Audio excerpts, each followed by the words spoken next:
ब्रह्मानंदा ललितलहरिका व्यंजितर्जीशलेश गलितविदुरक्षविस्तारसीमा अमृतभूम प्रकाशस्मितलव ललितालीकमाया विलासः श्रीपूर्णानन्दतीर्थो दधरिव निखिलं कं न भावं कृतर्थे। ओम शांति। विशोका वा ज्योतिस्मति दीतराग विषयं वा चित्तम स्वप्न निद्रा ज्ञानालंबनम वा। तो मन में एक विषय की प्रवृत्ति जागृत करो। तांत्रिक लोग तो यहाँ तक कहते हैं कि चाहे विषय का रूप कुछ भी हो, इसकी कोई कीमत नहीं है। वृत्ति में सत की स्थिरता, ज्ञान का प्रकाश और आनंद का रस उल्लसित होना चाहिए। वृत्ति में आत्माविर्भाव होना आवश्यक है। विषय का क्या रूप है ये सोचने की कोई आवश्यकता ही नहीं है। ये तंत्र सिद्धांत है। तो देखो, धर्म में भी वस्तु का धर्मानुकूल उपयोग ही अपेक्षित है और क्रिया का शास्त्रानुसार, क्रिया का स्वरूप कुछ भी हो, वस्तु का स्वरूप कुछ भी हो, यदि शास्त्रानुसार उसका प्रयोग होता है तो धर्म की उत्पत्ति होती है। ये धर्म सिद्धांत है। और भक्ति सिद्धांत ये है कि वस्तु का और क्रिया का और वृत्ति का स्वरूप चाहे कुछ भी हो, उसका उपयोग ईश्वर के लिए होना चाहिए, तो भक्ति हो जाती है। यत् करोसि यदस्नासि यज्जुहोसि ददासि यत्, ईश्वर कहते हैं।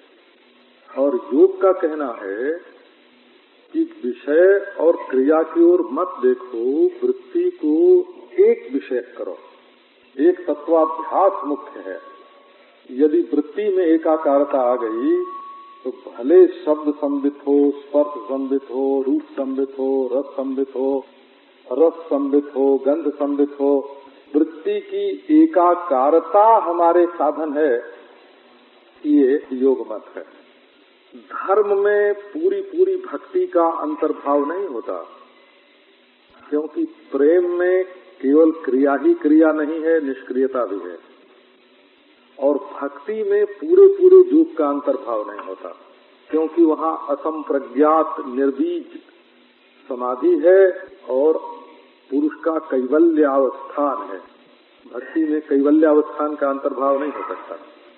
योग में कैवल्यावस्थान तो है, परंतु अद्वितीयता की अनुभूति का अंतर्भाव नहीं हो सकता। इसलिए धर्म से ऊपर भक्ति जाती है, भक्ति से ऊपर योग जाता है, योग से ऊपर तत्वज्ञान जाता है। और अब आओ, आपको योग में अपना कैवल्य है और तत्वज्ञान में ब्रह्म कैवल्य है, अद्वैत। भक्ति में ईश्वराद्वैत है। तो कोई ऐसी प्रवृत्ति अपने मन में उत्पन्न की जाए जो हमारी वृत्तियों को स्थिर कर दे। तो ये है तो प्रवृत्ति, परंतु साधन बन जाती है निवृत्ति की। आओ, अब अस्मिता मात्र। अस्मिता क्या है? तो अस्मिता है असल में बुद्धि संबित और पुरुष दोनों की एकता। जब जो असंग साक्षी पुरुष है वो अपने को बुद्धि संबित बना करके रखता है, बुद्धि से एक कर देता है, उस समय उसका नाम होता है अस्मिता। तो बुद्धि की दो स्थिति होती है, एक साकार बुद्धि और एक निराकार बुद्धि। तो अस्मिता क्लेश है असल में। और अस्मिता लंबन समाधि भी है, अस्मिता क्लेश भी है और अस्मिता लंबन समाधि भी है। देखो, अस्मिता से क्लेश होता है। किसी धनी को कोई कंगाल कह दे तो उबल पड़ेगा। तो धनी पने का जो की अस्मिता है वही उसको तकलीफ देती है। कोई बुद्धिमान होए खूब और उसको मूर्ख बोल दो तो देखो देखो तमाशा, उस समय जो उसके भीतर कूड़ा करकट भरा है तो सब निकल आवे। अस्मिता क्लेश देती है। अब अस्मिता के दो रूप होंगे, एक क्लिष्ट माने क्लेशदायिनी अस्मिता और एक होगी अक्लिष्ट अस्मिता। जो अस्मिता तो होगी परंतु क्लेश नहीं देगी। उस अस्मिता के भी दो रूप होते हैं, एक साकार और एक निराकार। तो साकार रूप कैसे होता है? तो आप पहले साकार बुद्धि को अपने ध्यान में, अवधान में लीजिए। तो साकार बुद्धि का चिंतन कैसे करते हैं कि ये पेट और छाती दोनों के बीच में एक कमलाकार हृदय ग्रंथि है। सकल सूरत उसी कमल से मिलती हुई है और हृदय की ग्रंथि है। तो वो बेचारी लटकी रहती है, ध्यान तो कोई उसकी तरफ देता नहीं कि वो कैसी है। तो जैसे घर में अपनी पत्नी की ओर कोई ध्यान न दे पुरुष, तो उसका मुंह लटक जाता है। उसने बढ़िया साड़ी पहनी, बढ़िया श्रृंगार किया, बढ़िया जेवर पहना और पति ने उसकी तरफ ध्यान नहीं दिया, तो वो बोल देगी, कापर करो श्रृंगार पुरुष मोरा अंधा, कापर करो श्रृंगार पुरुष मोरा आंधरा। ये कबीर का है हो। उसका मतलब संसारी श्रृंगार नहीं है, यही पर करो श्रृंगार। तो दिल जो है, हृदय जो है, वो सकल सूरत तो उसकी कमल की सी है, बड़ा कोमल है, बड़ा सुकुमार है, परंतु पुरुष कभी उसकी ओर ध्यान नहीं देता, तो इसलिए वो उसका मुंह नीचे को लटक गया है, अधोमुख हो गया है, अधोमुख। तांत्रिक लोगों ने तो इसके बड़े बड़े रूप बताए हैं। हृदय में उसका कंद है, ज्ञान का उसका नाल है और 8 उसमें दल हैं और वो सिकुड़ के मुरझा के जैसे बंद मुंह का होके नीचे को लटका हुआ है। ऐसा है अपने हृदय में, हृदय पुंडरी को उसको बोलते हैं। तो बोले जरा उसको उठा के खिला दो। उठावे कैसे?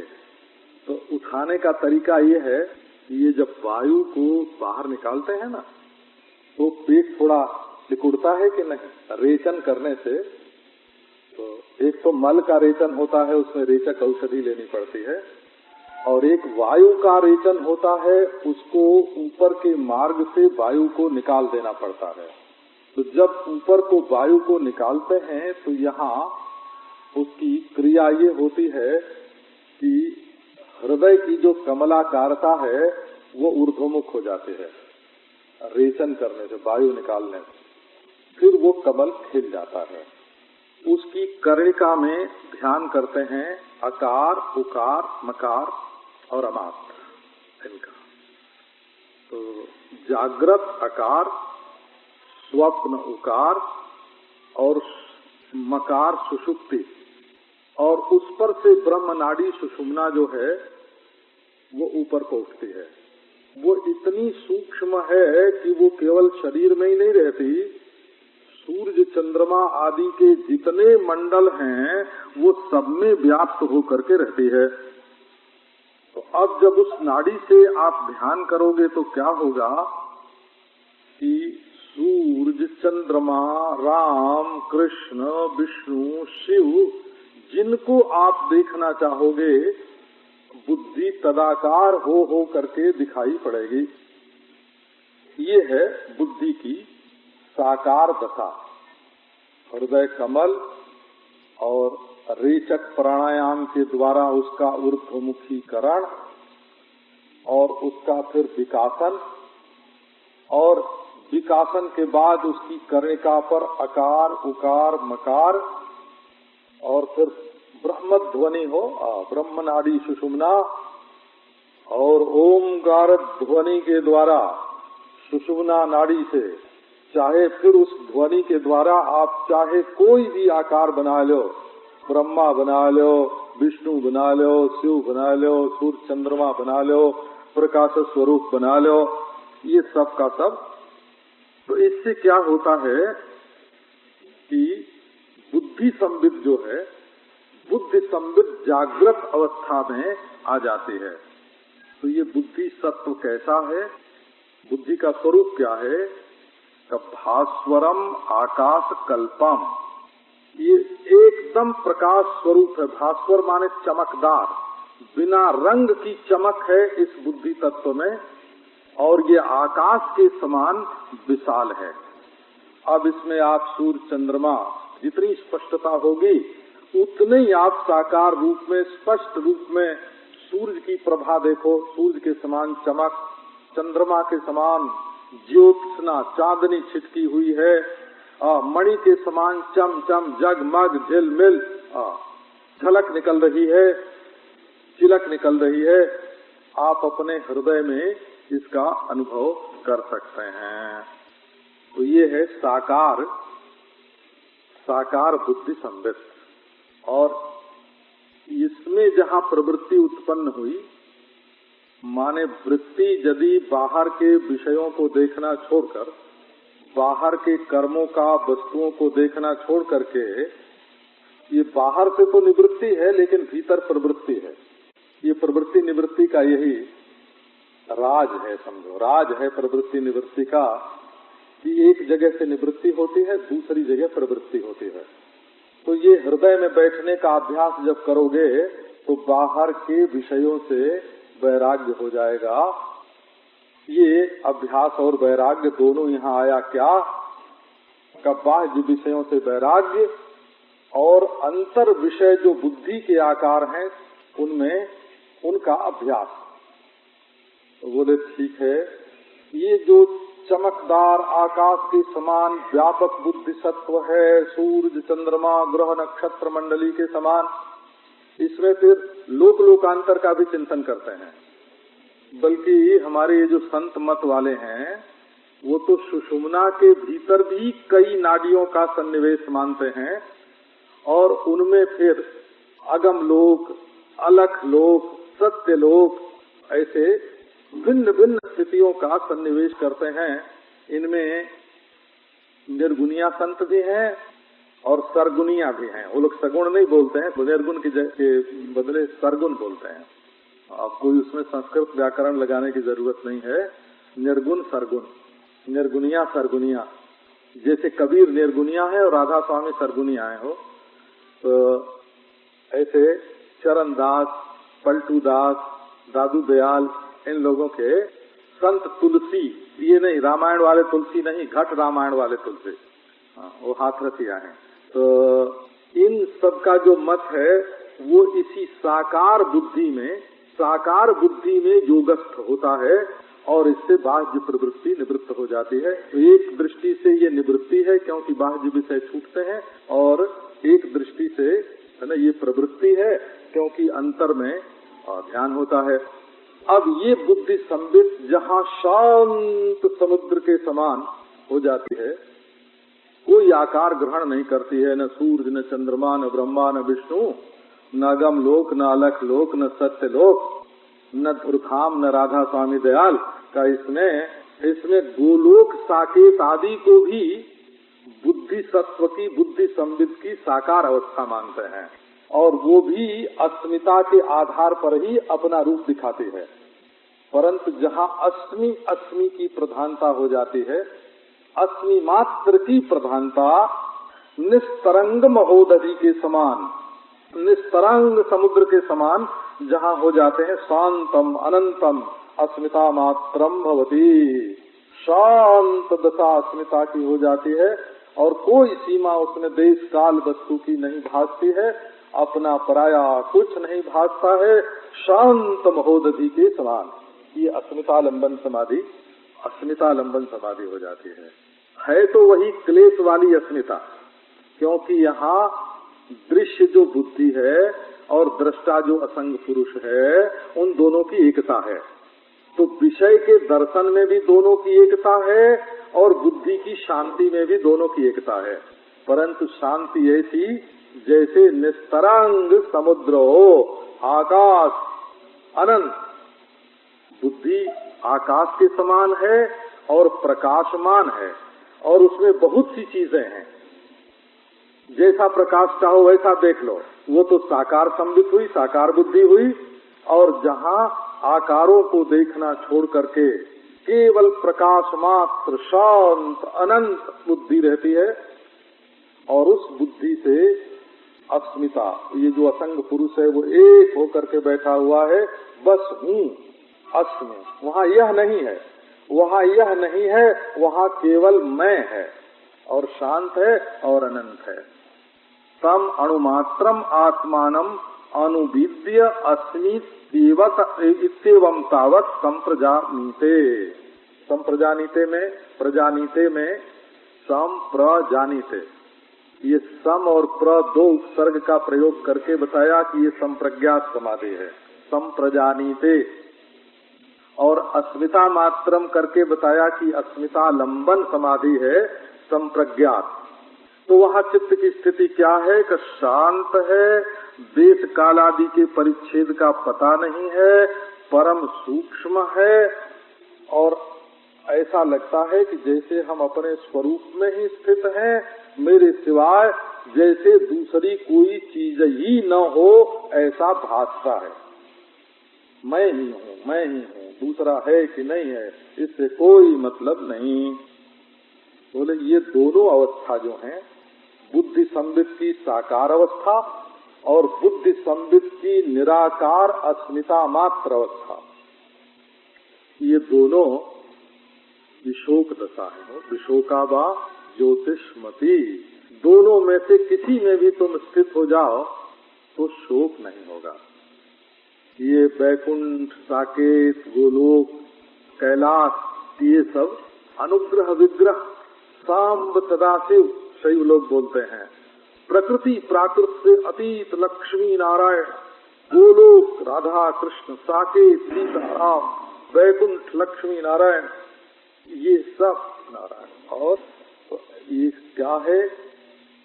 ये बुद्धि संबित के आकार हैं, और अस्मिता मात्र में बुद्धि संबित निराकार देश काल वस्तु से रहित शांत अनंत महोदधि है, समुद्र है। अब आपको इस ओर थोड़ा आकृष्ट करते हैं।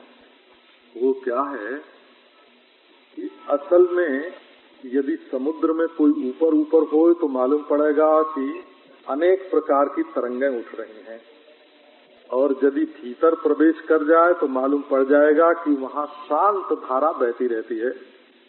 जैसे ऊपर ऊपर से देखने पर ज्वार भाटा मालूम पड़ता है, तरंगें मालूम पड़ती हैं, समुद्र हिलता हुआ मालूम पड़ता है, वैसे समुद्र के भीतर यदि प्रवेश कर जाएं तो वहाँ धारा तो है परंतु तरंग नहीं है। भीतर धारा न हो तो ऊपर तरंग कहाँ से उठेगा? तो भीतर धारा तो है। पहले ये धाराओं की पहचान करके लोग बोतलों में बंद करके हो चिट्ठी पत्री भेज देते थे, और वो जाके कहाँ किस किनारे पर लगेगी इसका गणित रहता था उनके पास, और वहाँ से बोतलें उठा से वो चिट्ठी पत्री जो हैं वो पकड़ ली जाते थे। तो समुद्र में भी धारा होती है, तरंगें दिखती हैं और धारा नहीं दिखती है। तो तत्रापि प्रशांत वाहिता संस्काराणाम, बिना तरंगायित हुए वृत्ति की धारा बहती रहती है। तो ये बुद्धि सत्व जो है, वो बुद्धि सत्व को जब हम बाहर से देखते हैं तो विविधाकार दिखता है। अब उसमें से कोई भी आकार आप पकड़ लो, एक आकार पकड़ के वृत्ति को स्थिर कर लो। हमारे राम में, कृष्ण में, शिव में, विष्णु में कोई भेद नहीं है।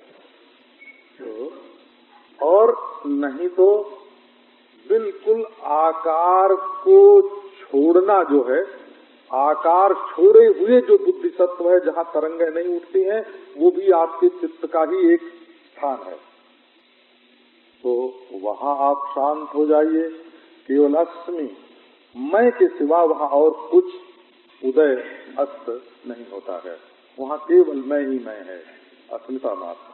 आपको ये भी बतावें, सुना देते हैं कि जो लोग वेदांत के विरोधी होते हैं ना, वेदांत के विरोधी, वो अहम तो हुआ लौकिक, देह में ब्राह्मणों हम, मनुष्यों हम, ये लौकिक हुआ, और ब्रह्म हुआ निराकार, और ब्रह्माकारता भी अस्मि के आधार पर बैठा हुआ है। तो अहम लौकिक ब्रह्म भावनात्मक और अस्मि मात्र सबका आधार। और वे लोग कहते हैं कि ये अस्मिता जो अहम और ब्रह्म को दोनों धारण करने वाली है, ये वीतराग तीर्थंकर में ये अस्मिता मिट जाती है। तो ये असल में अस्मिता का ही विलास है, अहम ब्रह्मास्मि। ये दूसरे लोग कहते हैं, हो हम इसको ऐसे नहीं बोलते हैं, परंतु दूसरों का मत भी जानना चाहिए। कभी आप सुनेंगे बोले कोई बोलते हैं अहम अहम, कोई बोलते हैं अहम ब्रह्म, और कोई बोलते हैं अहम ब्रह्म अस्मि। वो कहते हैं अहम ब्रह्मास्मि की पहुंच अस्मिता पर्यंत ही है। असल में अहम ब्रह्मास्मि, अहम और अस्मि, इसकी परिच्छिन्नता को काटने के लिए ब्रह्मता का प्रमापक है। ब्रह्मपना अस्मिता का उच्छेद कर देता है और अहम को नहीं मिटाता है। माने अहम का वास्तविक रूप ब्रह्म है और परिच्छिन्न में जो अस्मिता है उसको मिटा देता है। ये उसका स्वरूप है।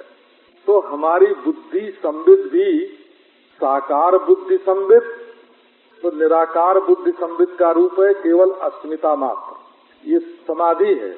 समाधि कैसे है कि इसमें शब्द अपना दिया गया है। इसमें न विषय है, न वृत्ति है, न देश है, न काल है, न क्रिया है, और अस्मि अहम वस्तु के सिवाय, पुरुष वस्तु के सिवाय दूसरा कुछ फुर नहीं रहा है। ये अस्मिता मात्र है। तो इससे क्या होगा? विश्व का एक ऐसी युक्ति मालूम पड़ गई। हम एक बार गए स्वामी योगानंद जी के पास, दोपहर को गए। वो हमारे घर से कोई 5 मील दूरी पर वो रहते थे, गंगा जी के तट पर। तो मैं और मेरे 2-3 मित्र, हम लोग शौक से चलते थे 12 बजे दिन में, जेठ की दोपहरी और 12 बजे दिन, और पाँव में जूता नहीं और सिर पर छाता और अंगोछा नहीं। वो उस समय का अतिरेक था कि धूल में पाँव जले तो जलने दो, जरा सहन शक्ति की आदत पड़ेगी। सिर पर जेठ की धूप पड़ती है तो पड़ने दो, लू लगती है, शरीर में गर्म हवा लगती है तो लगने दो। कोई 5 मील चल के हम लोग गए तो स्वामी जी अपनी कुटिया में बैठे हुए थे। कुटिया तो छोटी थी। तो उन्होंने कहा कि अरे बाहर बड़ी धूप है, तुम लोग भीतर आओ, भीतर आके बैठो। फिर हंस के बोले कि बाहर गर्मी लगे तो भीतर आ जाना चाहिए। तो ये ऐसा अभ्यास होना चाहिए कि बाहर जब गर्म हवा चले, गरम गरम धूल उड़ने लगे, गर्मी पड़ने लगे, बाहर तो दुख आता है ना, बाहर शोक बहुत आता है। तो भीतर घुस के बैठ जाने का अभ्यास चाहिए। भगवान ने ऐसी गुफा तुमको दी है कि उसमें घुस के बैठ जाओ तो बाहर की ताती बाय, ये गर्म हवा बाहर की बिल्कुल नहीं लगेगी। न धूल उड़ेगी गरम गरम, न गर्मी पड़ेगी सूरज की, न गर्म हवा चलेगी, न बाहर का प्रकाश होगा, न बाहर की धूल होगी, न गर्मी होगी, न हवा होगी। ऐसी जगह आप चल करके बैठिए, अस्मिता मात्र समाधि की सिद्धि हो जाती है और विषयों का, यहाँ शोक की बिल्कुल निवृत्ति हो जाती है। विषयों का वा ज्योतिषमती। आपने देखा विषयवती वा प्रवृत्ति उत्पन्ना मनस स्थिति निबंधनी, और प्रच्छर्दन विधारणाभ्याम वा प्राणस्य। प्रच्छर्दन और विधारण में क्रिया का आश्रय है। अभ्यास और वैराग्य से वृत्ति का जो निरोध है वो पृथक, और भक्ति भाव से आराधित ईश्वर के अनुग्रह से जो वृत्ति का निरोध है वो दूसरा, और प्राणायाम से जो वृत्ति का निरोध है वो तीसरा, और विषय संबित से, शब्द संबित, स्पर्श संबित, रूप संबित से जो वृत्ति का निरोध है वो विषयवती प्रवृत्ति है। अब बोलते हैं कि भाई ये सब तो हमसे नहीं होता। हम बड़ी सुगम बात बताते हैं। बोले आपको किसी महात्मा का आता पता कुछ मालूम है? तो बोले नहीं बाबा, हमारा तो किसी पर विश्वास ही नहीं होता है कि ये महात्मा है। तो धन्य है आपकी बुद्धि, है तो बधाई देने लायक। क्योंकि देखो, यदि आपको दुनिया में ये विश्वास नहीं है कि कोई निर्दोष बुद्धि का महात्मा है, तो हम कभी निर्दोष महात्मा हो जाएंगे? ये उम्मीद जो आप रखते हो वो बिल्कुल आकाश कुसुम है। अगर दुनिया में इस समय कोई महात्मा है ही नहीं तो आप कहाँ से 7वें आसमान से टपक पड़ेंगे। अच्छा भाई, तुष्यतु दुर्जन, आपको अपनी बुद्धि का इतना अहंकार है और दूसरों को आप अपना मददगार नहीं मानते हो और दूसरे को महात्मा नहीं मानते हो। चलो ठीक है, फिर भी हम आपको महात्मा बनने की युक्ति बता देते हैं। और न सही आप तो हैं, आप ही बन जाइए।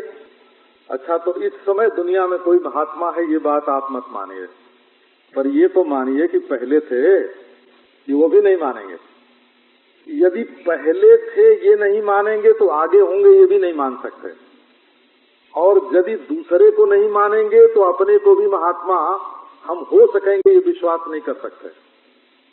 तो बोले भाई, या तो इस समय आपको कोई महात्मा मिलते हो, और इस समय न मिलते हो तो जो पहले कभी हुए हो उनका चित्त कैसा रहता है इस पर आप विचार कीजिए। वीतराग विषयम वा चित्ता, वशिष्ठ का चित्त कैसा था, उनमें कैसी कैसी वृत्तियां उठती थीं। आप देखो, आपने सुना होगा ना कि विश्वामित्र एक बार बहुत नाराज थे वशिष्ठ जी से, क्योंकि विश्वामित्र को सब लोग तो ब्राह्मण मानने लगे थे पर वशिष्ठ जी ने उनको ब्राह्मण नहीं माना, तो बहुत नाराज हुए। और एक दिन हाथ में खड्ग लेके, खंजर लेके, और वशिष्ठ जी के छप्पर की कुटिया के पास पहुंच गए कि आज रात को इसको मार डालेंगे, ये रहेगा नहीं तो हमारा बहिष्कार करने वाला कौन होगा। यही अकेला बहिष्कार करता है, ये हमारा दुश्मन है। अब वो तलवार लेके छप्पर के पीछे खड़े हो गए कि रात हो ये लोग सोए तो मारे। और वो अरुंधति जी वशिष्ठ जी की सेवा में थी, उनकी पत्नी पति दोनों छप्पर की कुटिया में, बाहर आवाज जाए बातचीत करें तो बाहर सुनाई पड़े। तो अरुंधति जी ने कहा कि सारी दुनिया विश्वामित्र की तपस्या का लोहा मानती है, उनको ब्राह्मण मानती है, स्वामी आप भी मान लीजिए ना, क्यों नहीं मान लेते आप उनको ब्राह्मण, आपकी क्या हानि है इसमें। तो वशिष्ठ जी ने कहा कि देवी, विश्वामित्र जैसा तपस्वी तो दुनिया में और कोई है ही नहीं। दूसरी दुनिया बनाने का सामर्थ्य उसके अंदर है, विश्वामित्री सृष्टि बनाने का सामर्थ्य है, पर एक बात है, उसके हृदय में क्रोध का भाव है, शत्रु से बदला लेने का भाव है, तो ये तो क्षत्रिय पना है, ब्राह्मण पना नहीं है। तो उसके अंदर ये जो क्रोध है, बदला लेने का भाव है, ये हमारा शत्रु है, ये भाव है, इसको रहते मैं कैसे झूठ मूठ उसको ब्राह्मण कबूल कर लूं। मेरी अंतरात्मा मानती नहीं है, विश्वामित्र जैसा तपस्वी कोई नहीं है, और मैं भी चाहता हूं कि उसको वो सच्चा ब्राह्मण हो जाए, और जैसे सब लोग स्वीकार करते हैं वैसे मैं भी स्वीकार करूं, परंतु अभी तो उसके भीतर क्रोध है। देखो, वशिष्ठ के मन में विश्वामित्र के प्रति हित की भावना है। विश्वामित्र ने सुना और तुरंत महाराज बोलने लगे कि मैं यही हूँ, और तलवार एक तरफ फेंक दी, खड्ग एक तरफ फेंक दिया, साष्टांग दंडवत किया कि धन्य हो महाराज, हम तो आपको मारने के लिए आए थे। वशिष्ठ ने कहा, ब्रह्मर्षि विश्वामित्र आओ। जहाँ उन्होंने तलवार फेंकी, गुस्सा छोड़ा, विनय आया, झट विश्वामित्र वशिष्ठ ने कहा कि तुम ब्रह्मर्षि हो। देखो, एक बात आपको सुनाते हैं, तो आप किसी महात्मा के हृदय के बारे में जानते हैं? महात्मा के हृदय में कितना हित होता है, वो तो आपकी भलाई करना चाहता है, कितना प्रेम होता है, कितना वात्सल्य होता है, कितनी सद्भावना होती है, कितनी करुणा होती है। और जब वो समाधि लगा के बैठता है तब कैसी शांति होती है महात्मा के हृदय में, ये आप अपने मन से देखिए। यदि आपको अपने ऊपर विश्वास नहीं है कि हमारे हृदय में इतनी शांति होती है, यदि आपको ये विश्वास नहीं है कि हमारे हृदय में इतना हित, इतना वात्सल्य, इतना प्रेम हमारे हृदय में आता है, तो अच्छा ठीक है, आप किसी महात्मा के हृदय में इतना हित, इतना वात्सल्य, इतना प्रेम देखिए। आप उसके हृदय को नहीं समझते हैं। ज्ञानिनो हृदय मूढ़ैर विज्ञातं चेत जगत भवे। उपनिषद का कहना है कि जब ये मूर्ख लोग ज्ञानी के हृदय की स्थिति को समझ लें तो जगत सच्चा हो जाए। अर्थात ये समझ ही नहीं सकते कि ज्ञानी के हृदय में कैसा हित है। वो सबको अपने आत्मा के रूप में देखता है, सबको अपने परम प्रेमास्पद परमात्मा के रूप में देखता है। ये जगत विक्षोभ होने पर भी वो परम शांति में स्थित है, उसकी सत्ता निराकार है, उसकी चित्ता निष्प्रतीति है, उसका आनंद निरुल्लास है। वो महात्मा कैसा शांत शांत शांत बैठा हुआ है। आप महात्मा के चित्त का ध्यान कीजिए, शरीर का नहीं, उसके हृदय का ध्यान कीजिए, तो आप जानते हैं क्या होगा। आपका हृदय महात्मा के हृदय का आकार ग्रहण कर लेगा।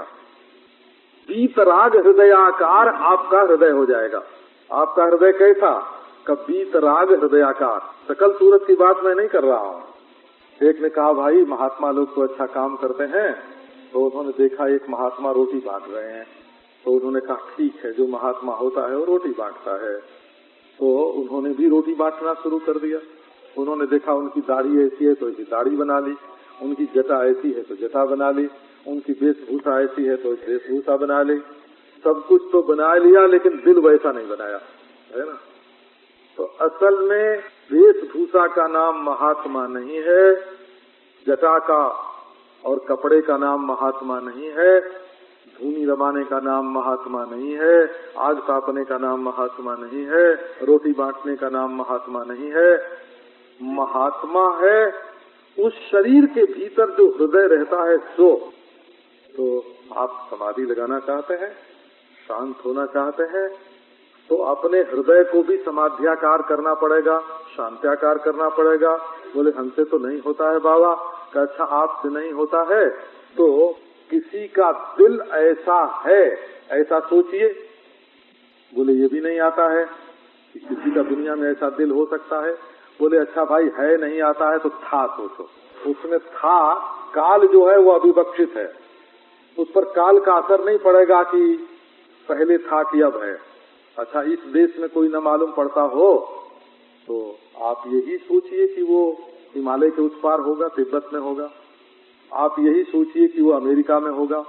आप ही सोचिए कि वो यहाँ नहीं होगा तो कोई सत्यलोक में होगा, महरलोक में होगा, जनलोक में होगा, तपलोक में होगा, सत्यलोक में होगा। आप ही सोचिए। परंतु जो महात्मा होगा उसका हृदय ऐसा होगा, जो महात्मा होता है उसका हृदय ऐसा होता है, ये विचार कीजिए। तो वीतराग विषयम वा चित्ता। बीत माने विगत। जैसे आप कहते हैं ना कि इस मकान का विगत क्या है, तो विगत माने बीती हुई बात। ये बीत शब्द जो है ना वो बीती हुई बात जैसे हिंदी में बोलते हैं, वी विशेष और इत माने गत, बीत माने विगत। अच्छा इसमें विशेषता क्या आई? बोले भाई हम ईश्वर का भी ऐसा चिंतन करते हैं कि उसमें क्लेश नहीं है, क्लेश से अपरामृष्ट है। ठीक है आप ईश्वर का चिंतन तो करते हैं कि क्लेश ने कभी ईश्वर को छुआ नहीं, तो ईश्वर का स्वरूप ऐसा है जिसको राग ने कभी छुआ नहीं। तो ये तो कल्पना ही करनी पड़ती है। कहो हम एक ऐसा मनुष्य आपको बताते हैं जिसके हृदय में पहले राग था और फिर बीत गया। ये राग परामृष्ट का राग पहले था, परंतु जब उसने अभ्यास वैराग्य किया, समाधि लगाई, विवेक ख्याति हुई और कैवल्य में स्थित जब हुआ तब वो बीत राग हो गया। तो उस बीत राग पुरुष का कैसा होता है वृत्ति शून्य चित्त, उसका आप आकलन करो। देखो आप ध्यान करोगे दूसरे के हृदय का और समाधि लग जाएगी आपकी। ये इसकी महिमा है। बीत राग चित्तालंबनोपरक्तम वा जोगिनश्चित्तम स्थिति पदम लभते। बीत राग के चित्त को अपना आलंबन बनाओ और उसके रंग में अपने चित्त को रंग दो। तब क्या होगा? जब तुम्हारी वृत्तियों में स्थिरता आ जाएगी, वृत्तियां चंचल नहीं होंगी। बीत राग विषयम वा। अब आपको जितने महात्माओं का ध्यान आता हो, है ना, इसमें हमको एक पंथ के महात्मा, ये बात योग में नहीं आती है। योग में योग में, धर्म में वो महात्मा ब्राह्मण था कि चंडाल था, ये आप भेद कर लीजिए, परंतु भक्ति में ये भेद नहीं होगा। ईश्वर सब में एक तरीका रहता है। यज्ञ कोई कर सकता है, कोई नहीं कर सकता है, परंतु भगवान की भक्ति सब कर सकते हैं। ईश्वर तत्व है वो। जैसे धरती पर सबको पांव रखने का हक है, जैसे समुद्र में सबको नहाने का हक है, जैसे सूरज की ओर देखने का सबको हक है, जैसे हवा में सांस लेने का सबको हक है, जैसे आकाश में डोलने का सबको हक है, ऐसे ईश्वर से प्रेम करने का सबको हक है। अधिकार का प्रश्न ईश्वर की भक्ति का, अधिकार का प्रश्न ईश्वर की भक्ति का स्पर्श नहीं करता है। और योग तो बिल्कुल अपने दिल की चीज है। किसी भी संप्रदाय का हो, किसी भी समय में हुआ हो, किसी भी स्थान में हुआ हो, जिसका चित्त शांत है, उस शांत चित्त का आप अपने चित्त का आलंबन बनाइए और उस शांत चित्त के रंग में अपने चित्त को रंग दीजिए और रंग दीजिए। देखो आपका चित्त भी शांत हो जाएगा। वीतराग विषयम वा चित्ताम, चित्त को स्थिर करने के लिए ये पता लग जाएगा कि अब समाधि की ओर हमारा चित्त चल रहा है। ये समाधि का द्वार ही है। अस्मिता भी समाधि का द्वार है और महात्मा के चित्त का चिंतन भी, ध्यान भी और समाधि का द्वार है। अब आप अपने चित्त को शांत करना चाहते हैं, आप कहीं फ्राइड की फिलॉसफी पढ़ के ये मान लें कि मन में से तो काम क्रोध मिट ही नहीं सकता। आज किसी मानसिक चिकित्सालय में जाके और आप सीखावें कि काम को तो, क्रोध को तो चरितार्थ नहीं करोगे तो पागल हो जाएंगे, ये मूर्खता की जो बात है। दुनिया में ऐसी क्या चीज है जिसको हम छोड़ नहीं सकते, और अब तक क्या क्या नहीं छोड़ा है। सारी सृष्टि पीछे छूटती हुई जा रही है, पीछे छूटती, काल के विकराल गाल में सारी सृष्टि समाती जा रही है। तो ये सोचना कि हम अपने पिछले संस्कार नहीं छोड़ सकते, पिछली वासना नहीं छोड़ सकते, ये तो मूर्ख का लक्षण है।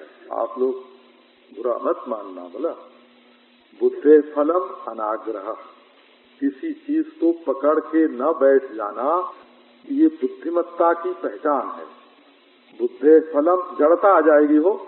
आपकी बुद्धि चैतन्य है, नवोन्मेषशालिनी है कि आपकी बुद्धि किसी जड़ को पकड़ के बैठ गई है, तो आप क्या नहीं छोड़ सकते। तो मैंने कल ही सुना, किसी ने सुनाया हमको, शायद शर्मा जी ने सुनाया कि अनंतानंद जी ने सुनाया, कहीं कोई सज्जन थे, भूकंप आया या आग लगी, क्या हुआ, तो वो सोना अपनी छाती से चिपका के कमरा बंद करके बैठ गए।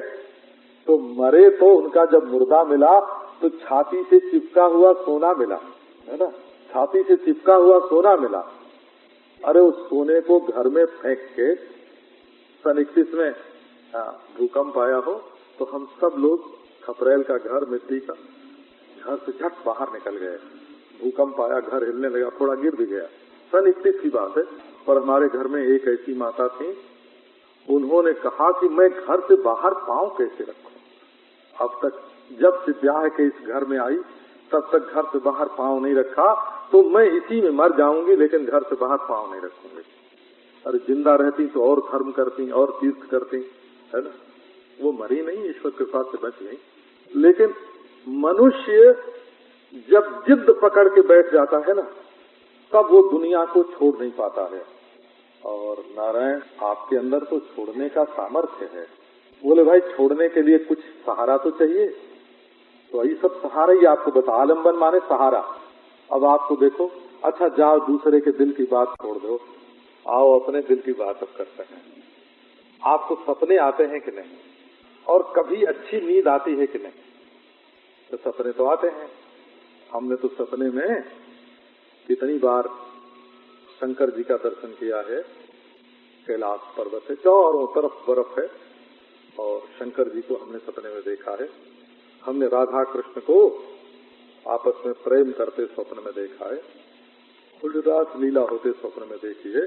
अब की बात नहीं कर रहा हूँ, ये 30-35 बरस 40 बरस पहले कुछ सपने में देखा है, कुछ जागृत में भी देखा है बोला।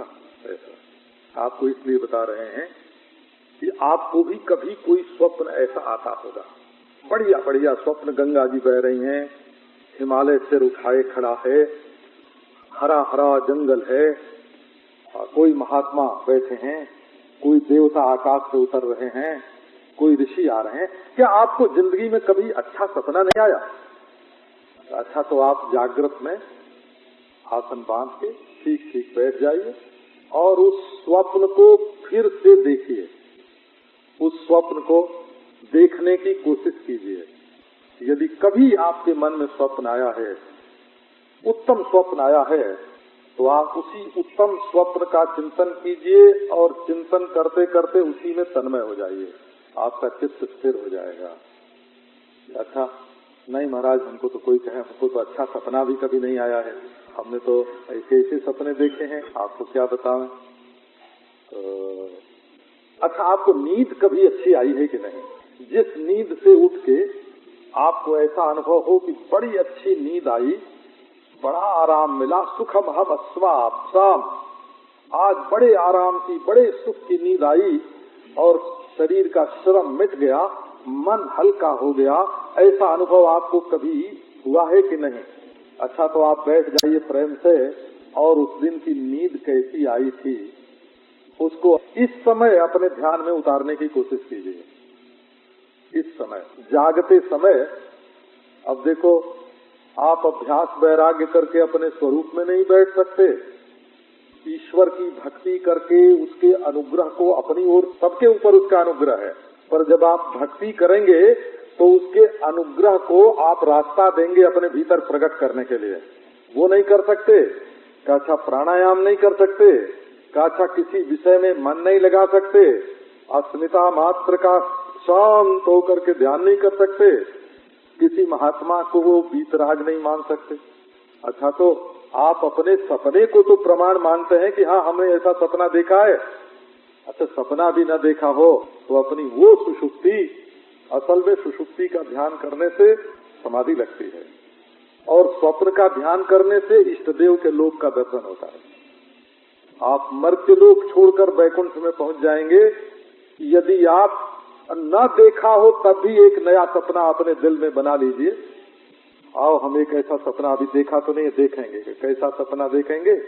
ऐसा सपना देखेंगे जिसमें हिमालय होगा, बर्फ का पहाड़ होगा, जिसमें गंगा जी बहती होंगी और जिसमें केवल अकेला मैं होऊंगा और मैं देखूंगा कि मेरे सामने से मंद मंथर गति से चलते हुए गौरी शंकर मंद मंद मुस्कुराते हुए आ रहे हैं। ऐसा मैं स्वप्न देखा तो नहीं है पर देखूंगा, ऐसे ही सोचिए। अरे सपने में क्यों जी, आप ऐसा क्यों नहीं सोचते कि जागृत में एक दिन ऐसा आवेगा और मैं देखूंगा? आप यही क्यों नहीं सोचते कि यहीं श्री राधा कृष्ण जुगल सरकार जमुना जी बह रही हैं और बालुका में पुलिन है और वृंदावन है और गौएं चर रही हैं, हरिण छलांग भर रहे हैं, कोयल कुहक रही है और शीतल मंद सुगंध वायु बह रही है और उस प्रकाशमय वातावरण में राधा कृष्ण जुगल सरकार प्रकट हो रहे हैं। दो ऊपरें पैया, दो लेत हैं बलैया, इन्हें भूल गई गैया, उन्हें गागर उठाई वो। आप जागृत स्वप्न बनाइए ना, जागृत। पीछे आए हुए स्वप्न का स्मरण कीजिए, आगे आने वाले स्वप्न की कल्पना कीजिए और इसी समय मन में भावना कीजिए तो बाह्य विषयों के लिए जो आपका मन चंचल हो रहा है उसकी चंचलता मिट जाएगी, उसकी चंचलता मिट जाएगी। और नहीं तो आप सुषुप्ति का चिंतन कीजिए कि जिस दिन आराम की नींद आती है कैसी होती है, का उस समय क्या खाना होता है, कुछ नहीं, का क्या करना होता है, कुछ नहीं, का उस समय कैसी सांस चलती है, का बिल्कुल मालूम ही नहीं पड़ता है, का उस समय मन क्या काम करता है, का उस समय मन कोई काम नहीं करता है, का मन जब काम नहीं करता है तो हमारा शरीर ये कैसा रहता है, दिल कैसा रहता है। वो शांत मन स्थिति की का आकलन कीजिए, देखिए आपके चित्त में स्थिरता आती है।